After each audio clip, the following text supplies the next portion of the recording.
Hello.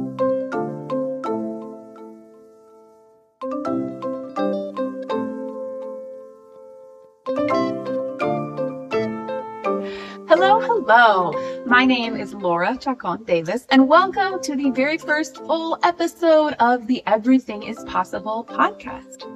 Our topic for today is why run a family business. And I'm starting here because besides having kids, running a business together is pretty much the foundational decision that shapes what our life looks like. And I also just started with the question, who do you know who is really happy and fulfilled by their job? You know, even if you have a so-called good job with benefits, I have to ask myself whether the traditional 40-hour work week is actually providing for families these days. These are the questions that my husband and I were asking ourselves when we started trying to figure out what our life was going to look like together and how we were going to raise a family. You know, you ask who's going to have the job, who's going to be the provider. At least that's the mindset that I have, because that's what I was taught, both, implicitly and explicitly by the world around me. You've got to figure out how you're going to have health insurance, how you're going to have parental leave. And generally, when we think about, finding a job or earning a living, the question is who you're going to work for. My husband's perspective is that one of the greatest limitations you can put on yourself is to spend 40 plus hours a week giving your time and energy to someone else. And it took me a while to kind of come around to open up my own mindset to see that the way I was taught to live and work is not much of a life. I mean, families don't have it easy these days. Not that they ever really did. Let's not pretend that there really are like good old days to go back to. But I think about the life that my parents had, the way I grew up. I mean, we were fairly happy and comfortable. We went on vacations and all that. But who of us in the current generation can say that we've actually grown into something more than what our parents have had? I mean, even if you have like a good job with benefits and all that, it's still a grind, right? I mean, you ask yourself, how am I going to have health insurance? How am I going to have parental leave? But like, what health insurance and what parental leave? I mean, even people who have those benefits rarely get the support that they actually need. And I'm curious if you know any families who are thriving right now. Talking about all this, I couldn't help but think of the, classic Dolly Parton bop 9 to 5. And I had not actually looked up all of the lyrics to the song. And when I did, I about lost my mind. The final chorus goes, 9 to 5, yeah, they got you where they want you. There's a better life, and you think about it, don't you? It's a rich man's game, no matter what they call it. And you spend your life putting money in his wallet. Well, this song was not written yesterday. This song is decades old. And it's true, for a long time, working people have lived within frustrating but clearly defined systems. We got to pay our bills, of course. We got to pay taxes. There's this thing called credit scores that they invented. And I think, honestly, what I was shown in how to live well is how to play the game, how to follow the rules and get by enough to be comfortable and get by, right? And some people take a different approach. Some people want to win the game. There's a lot of really hard-working, motivated people who go out there to hack the system and become entrepreneurs or high-powered CEOs and have their own business empires, and they do really well for themselves. And that was pretty much the story of every other woman entrepreneur supermom podcast that I could find. It was all these women who set out on their own path to win the rich man's game. The thing is, I don't want to win the game. I don't want to play the game. I want to get out of the game. I hope that what I can share in this podcast will be a honest and relatable perspective on what it's like to be a working person trying to raise a family these days. Because as I shared a couple years ago when my husband and I got married, I had something of a consulting gig going for myself, but I'm going to be honest, I wasn't really feeling it. And even when I found a potential, full-time permanent job opportunity that might be a good fit, I could always tell that my heart was just not going to be in it. And honestly, on the one hand, I think I just don't want to work, which maybe that makes me lazy, but I think it's also a pretty honest reality that a lot of folks feel. And at the time, I thought to myself, well, I do want to have children. Maybe being a stay-at-home parent is the life for me. Boy, have I eaten my words since then, as if being a stay-at-home parent raising children full-time isn't work. But setting that random miscalculation aside, my husband was willing to step up and be the breadwinner, as it were. Here's the catch. My husband, whose name is Ben, by the way, is an immigrant and didn't have work history here in the US.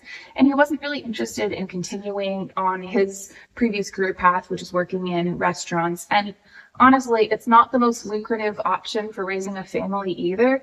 So we started to ask ourselves, what can we do? What can we figure out? And he's the one who had what I call a sort of entrepreneurial spirit of thinking kind of outside the box of, well, what opportunities can we create for ourselves instead of just taking whatever job with so-called benefits someone is willing to give us? What can we build that is something we can grow and potentially pass down to our own children?